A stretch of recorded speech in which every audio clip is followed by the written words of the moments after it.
Hello guys welcome to Sowji small kitchen. ఈ రోజు ఎమ్మి సకినాల్ని చాలా పర్ఫెక్ట్‌గా ఇంట్లో చాలా అంటే చాలా టేస్టీగా ఎలా తయారు చేయాలో చూసేద్దామా? అది కూడా ఎప్పుడైనా సకినాలు చేసినప్పుడు మనకు పిండి కొంచెం జోరకగా అయితే టెన్షన్ వచ్చేస్తది. ఎందుకంటే సకినాల పిండి అనేది పర్ఫెక్ట్‌గా లేకపోతే జోరకగా అయినా గానీ, గట్టిగా ఉన్నా కానీ సకినాలు పోయడం చాలా కష్టమండి. మనకు పిండి జోరకగా అయిందనుకోండి అస్సలు పోయరాదు సకినాలు. ఫస్ట్ టైమ్ మనం సకినాలు చేసినప్పుడు పిండిని ఎలా కలుపుకోవడం తెలియక మనం వాటర్ అనేది కొన్ని ఎక్కువగా వేసామనుకోండి ఇక ఇబ్బంది పడాల్సిందే. ఎందుకంటే తడిపిండి కాబట్టి కొన్ని వాటర్ ఎక్కువగా వేసినా గానీ పిండి అనేది జోరకగా అయిపోతది. ఇంక అప్పుడు సకినాలు పోయడానికి మనం పడే ఇబ్బంది ఉంటది చూడండి. చాలా అంటే చాలా ఇబ్బంది పడాల్సొస్తది. అలా ఇబ్బంది పడకుండా మంచి పర్ఫెక్ట్‌గా సకినాలని చాలా ఈజీగా ఎలా తయారు చేయాలో చూపిస్తాను చూసేయండి. అది గూడా మనం పోసేటప్పుడు గూడా మంచి టిప్ ఫాలో అయి పోసామనుకోండి, మంచిగా మనం ఇట్లా సకినాలు ఎన్ని ఇలా చేయితోని చేసినా గానీ మన చెయ్యి నొప్పి లేవదు. అలాగే మనకు పర్ఫెక్ట్ షేప్‌లో కూడా వస్తాయి సకినాలనేవి. సకినాలు ఎప్పుడైనా మంచిగా మనం పోసుకున్నామనుకోండి, అదే రౌండ్‌గా ఇలా చేయితోని తిప్పుకుంటూ పోసుకున్నామనుకోండి, మనకు టేస్ట్ కూడా చాలా బావుంటదండి. అందుకోసమే సకినాల్ని ఎలా టేస్ట్‌గా తయారు చేయాలో చూసేద్దామా? అందుకోసం మన నైట్ రేషన్ బియ్యాన్ని ఒక గ్లాస్ తీసుకొని, వాటర్‌లో మంచిగా కడుక్కొని, అందులోనే మంచిగా ఫ్రెష్ వాటర్ వేసి నానబెట్టుకోండి. మన రేషన్ బియ్యాన్ని మనం ఎప్పుడైనా సరే అండి నైట్ నానబెట్టుకొని మార్నింగ్ మంచిగా వాటర్‌లో క్లీన్ చేసుకున్న తర్వాత సకినాలు చేసుకున్నాం. అదే పిండి పట్టుకొని సకినాలు చేసుకున్నామనుకోండి, సకినాలనేవి మంచిగా వస్తాయి. అలా కాకుండా మనం ఎప్పుడైనా బియ్యాన్ని నానబెట్టకుండా మనం మామూలుగా మనం వండుకునే బియ్యంతో గానీ సకినాలు చేసుకున్నామనుకోండి అస్సలు రావండి. అందుకోసం మీరెప్పుడైనా సకినాలు చేయాలనుకుంటే నైటే మనం రేషన్ బియ్యాన్ని నానబెట్టుకొని మార్నింగ్ మంచిగా ఆ బియ్యాన్ని వాటర్‌లో వాష్ చేసుకున్న తర్వాత పిండి పట్టుకోవాలి. చూస్తున్నారుగా మనకు నైట్ నానబెట్టడం వల్ల మార్నింగ్ చూసేసరికి బియ్యం మంచిగా నానిపోయాయి. ఇలా బియ్యం అనేవి మంచిగా నానిపోతేనే మన సకినాలు కూడా మంచిగా వస్తాయండి. మాక్సిమం ఒక 8 అవర్స్ అయినా నానాలండి. అలా 8 అవర్స్ అయినా మన బియ్యం నానితేనే మనకు సకినాలనేవి మంచిగా వస్తాయన్నమాట. ఇలా మనకు మార్నింగ్ నానిన బియ్యాన్ని మంచిగా వాటర్‌లో వాష్ చేసుకొని ఆ బియ్యాన్ని మొత్తం గూడా తీసుకొని ఒక జల్లిబుట్టలో వేసుకోండి. దాంట్లో వేయడం వల్ల జల్లిబుట్టలో వేయడం వల్ల బియ్యంలోని వాటర్ అంతా కూడా వెళ్ళిపోయి బియ్యం అనేవి తొందరగా ఆరిపోతాయండి.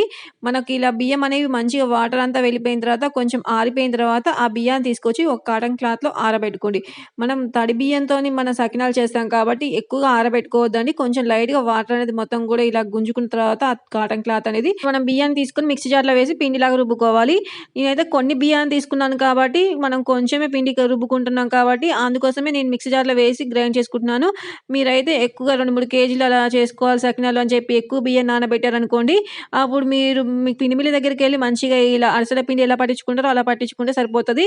మన బియ్యం అనేది మరీ ఎక్కువగా ఆరిపోవద్దండి. కొంచెం తడి తడిగా ఉన్నప్పుడే మనం పిండి పట్టుకోవాలి. చూస్తున్నారుగా ఇలా తడి తడిగా ఉన్నప్పుడే పిండి పట్టుకున్నామనుకోండి, మనకు తడి పిండి అనేది మంచిగా వస్తది.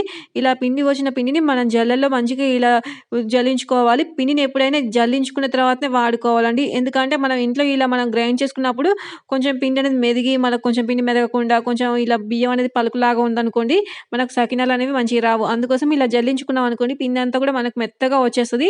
మనకు కొంచెం ఏమన్నా బరుసుగా ఉన్నప్పుడు మళ్ళా మిక్సీ జార్‌లో వేసి మళ్ళా మనం రెండోసారి కూడా మనం మెత్తగా రుబ్బుకున్నాం అనుకోండి, అది కూడా మెత్తగా మెదిగిపోతది. ఇలా పిండి అంతా కూడా జల్లించుకొని మనం ఒక బేషన్‌లో వేసుకోవాలి. ఇలా వేసుకున్న పిండిలోకి మనం సరిపడా నువ్వులు యాడ్ చేసుకోవాలండి. నువ్వులనేది చూసుకొని వేసుకోండి. ఎందుకంటే దీంట్లో మనకు ఆ సకినాలు చేసుకోవాలనుకున్నప్పుడు నువ్వులు ఎక్కువగా వేసుకుంటేనే సకినాలనేవి చాలా టేస్ట్‌గా ఉంటాయి. నేనైతే గ్లాస్ బియ్యానికి దగ్గర దగ్గర ఒక 100 గ్రామ్స్ దాకా నేను నువ్వులనేది యాడ్ చేశానండి. ఎక్కువనే ఉంటాయి ఇంకా నువ్వులనేది తక్కువైతే ఉండవండి. మనకు నువ్వులు ఎన్ని యేసుకుంటే సకినాలు అంత టేస్ట్‌గా ఉంటాయి. నువ్వులతో పాటు మనం వామ కూడా యాడ్ చేశానండి. మీరైతే ఇష్టముంటే జీలకర్ర కూడా యేసుకోవచ్చు. నేనైతే జీలకర్ర వేయలే గానీ వామ, నువ్వులు అలాగే కొంచెం ఉప్పు. ఈ 3 వేసిన తర్వాత ఈ 3 కూడా ఈ పిండికి మంచిగా పట్టేటట్టు కలుపుకోవాలి. మనం వాటర్ అనేది ఇప్పుడు యాడ్ చేయొద్దండి.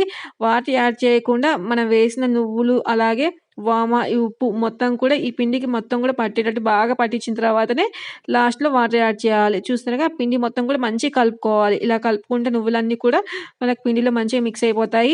చూస్తున్నారుగా ఈ పిండంతా కూడా ఇలా మొత్తం బాగా కలుపుకున్న తర్వాతనే మనం వాటర్ యాడ్ చేసుకోవాలి. తడి పిండి కదండీ! కొన్ని వాటర్ ఎక్కువగా వేసినా గానీ పిండనేది ఎమ్మటే జొరకగా అయిపోతదండి. ఇప్పుడు నా సిట్యుయేషన్ కూడా అలానే అయిపోయింది. మీకు చెప్తాను చూసేయండి. ఎందుకంటే నేను మర్చిపోయి కొన్ని వాటర్ ఎక్కువగా వేశాను. పిండి అనేది కొంచెం జోరకగా అయింది. ఇలా పిండి జోరకగా అయినప్పుడు మనకు టెన్షన్ వస్తది చూసారా అండి? మామూలుగా టెన్షన్ రాదు. ఎందుకంటే పిండంతా కూడా వేస్ట్ అయిపోద్దా ఏంది? పిండిని పడేయాలా? లేకపోతే సకినాలు చేస్తే ఈ సకినాలు మంచిగా రాకపోతే ఆయిల్ ఎక్కువగా పట్టుద్దా? ఏం చేయాలి? ఏం చేయాలని ఆలోచనలు వస్తూనే ఉంటాయి. దీంట్లో పొడి బియ్యం పిండి కలపడానికి వీల్లేదు. ఎందుకంటే పొడి బియ్యం పిండి కలిపామనుకోండి అస్సలు సకినాలు మంచిగా రావు. అసలు సకినాలన్నీ కూడా ఇరిగిపోతాయి. అలా కాకుండా తడి బియ్యం పిండి కలుపుదామంటేనేమో తడి బియ్యం పిండి మన కాడ ఉండదు. మొత్తం పిండి మొత్తం కూడా మనం ఒక్కసారే కలిపేసాం కదా! ఇక తడి బియ్యం పిండి కలపడానికి తడి బియ్యం పిండి కూడా ఉండదు. అప్పుడు ఏం చేయాలి? చూసారుగా నా జోరకగా అయిన పిండిని ఇప్పుడు ఎలా గట్టిగా చేశాను. దీనికి మెయిన్ మనం ఫాలో అవ్వాల్సింది ఏం లేదండి. పిండి బాగా జొరకగా అయినప్పుడు మీరు ఒక కాటన్ క్లాత్ తీసుకొని, ఆ కాటన్ క్లాత్ మీద ఈ పిండినంతా కూడా వేసి ఒక్క 2 సెకండ్స్ మీరు అటు ఇటు కలిపారనుకోండి, పిండి మొత్తం కూడా గట్టిగా వస్తదండి. ఈ టిప్ మీరు ఫాలో అయ్యారనుకోండి, మీకు మీరే అనుకుంటారు. అబ్బా! ఏంది ఈ పిండి ఇంత చేంజ్ అయిపోయింది. ఇంత జొరకగా కలిపితే ఈ పిండంతా కూడా ఇంత గట్టిగా అయిపోయిందని చెప్పి మీరే అనుకుంటారు.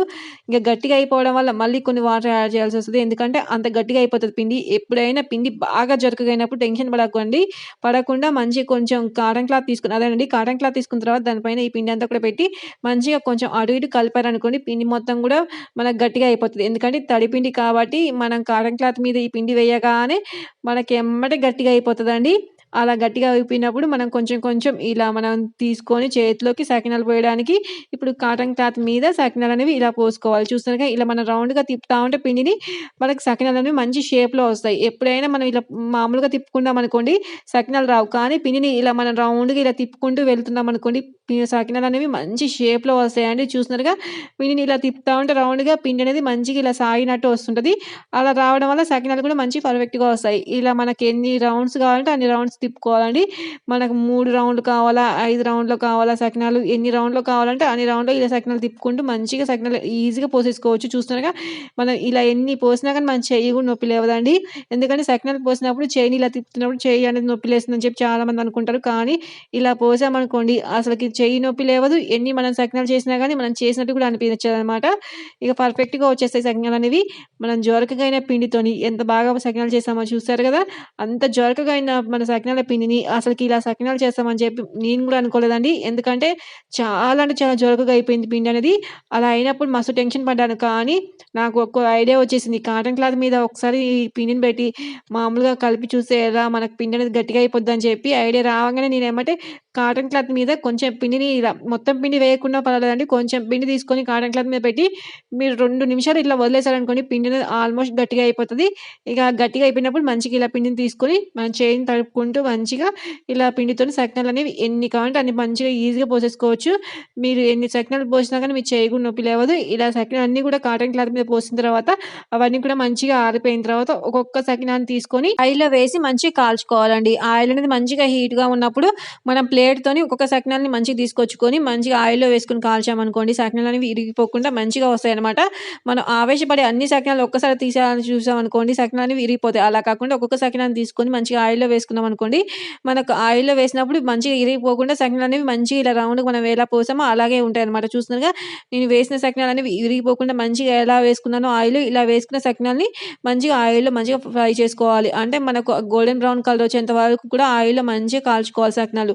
అలా కాల్చుకోవడం వల్ల మంచి క్రిస్పీగా వస్తాయండి. నేను చేసుకుంది కొన్ని సకినాలు కాబట్టి కొంచెం ఆయిల్‌లోనే ఇలా వేసుకొని కాల్చుకుంటాను. మీరైతే ఎక్కువ సకినాలు చేసుకున్నారనుకోండి, పెద్ద ముకుడు పెట్టి కొంచెం ఆయిల్ ఎక్కువగా పోసి మంచిగా కాల్చారనుకోండి, ఫాస్ట్‌గా అయిపోతాయి. ఇలా మంచిగా గోల్డెన్ బ్రౌన్ కలర్ వచ్చిన సకినాలను తీసుకొని మనం ఆయిల్ అంతా కూడా ఇలా ఒట్టేంత వరకు ఇలా స్పూన్‌తోని కానీ, ఏదైనా తోని గానీ ఇలా సకినాలు పట్టుకున్నారనుకోండి, దాంట్లోని ఆయిల్ అంతా కూడా వెళ్ళిపోతది. అలా ఆయిల్ అంతా కూడా వెళ్ళిపోయిన తర్వాత తీసుకొని సకినాలని మంచిగా ఒక డబ్బాలో స్టోర్ చేసుకున్నారనుకోండి, మనకు ఎన్ని రోజులున్నా పాడవ్వవండి. సకినాలనేవి ఇలా చేసుకున్న తర్వాత మంచిగా ఆరిపోయిన తర్వాత డబ్బాలో స్టోర్ చేసుకోండి. ఆరిపోయిన తర్వాత డబ్బాలో స్టోర్ చేసుకున్నామనుకోండి, ఎన్ని రోజులున్నా పాడవవు. మంచి క్రిస్పీగా, మంచి టేస్ట్‌గా ఉంటాయండి. చూస్తున్నారుగా మనం చేసుకున్న సకినాలు ఎంత పర్ఫెక్ట్‌గా వచ్చాయో తునిగిపోకుండా. ఇలా తుంచితే అలా తునిగిపోతున్నాయి. మంచి పొడి పొడిగా ఎంత బాగా వచ్చాయో. క్రిస్పీగా ఉంటేనే సకినాలు ఎప్పుడైనా టేస్ట్‌గా ఉంటాయండి. ఇలా క్రిస్పీగా ఉన్న సకినాలు తింటుంటే ఎంత కమ్మగా ఉంటాయో.